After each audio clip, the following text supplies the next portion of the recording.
I was having a conversation with a client the other day, and it went something like this. They're getting back into it. They're doing tons of stuff. They're working out 7 days a week. They're trying to, do all of those things. And an analogy I've used, which might seem wholly inappropriate for the fitness space, is that I want to sip my fitness. And what I mean by that is that I don't want to drink too much of it too fast. So here's the analogy. Let's assume that I had a great big barrel of moonshine that I had to drink.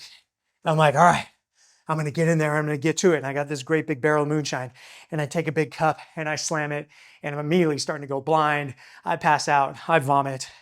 The next day I'm like, ugh, I don't know about this moonshine. Well, that is kind of how people approach fitness. They go, I haven't done anything for 10 years, and now out of nowhere, I'm just gonna absolutely blitz it and hope for the best. Whereas if somebody took that barrel of moonshine and they just took one spoon and they took that sip, they probably wouldn't get drunk. They probably wouldn't feel sick. They could probably just go on about their day.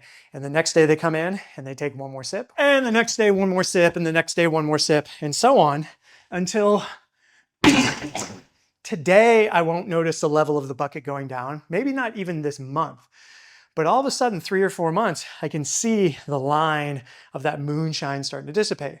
And that's where I start to get motivated. And I go, okay, if I just stick with the process, day by day, spoon by spoon, I can start to make a dent in this barrel. It sounds kind of weird to talk about the similarities between tolerating fitness and tolerating alcohol, but turns out they have very similar outcomes.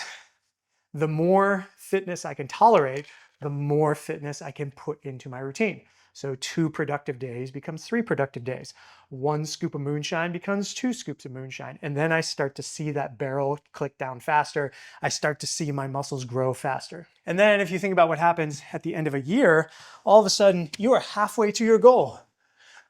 That barrel of moonshine is getting near empty.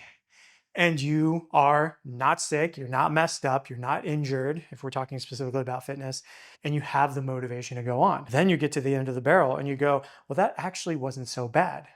Let's start the next barrel. Let's start the next goal. And so I think the lesson here that gets lost, that counters the very tempting mindset of, I want to get in there and I want to hit it hard, I want to go beast mode, is don't do that.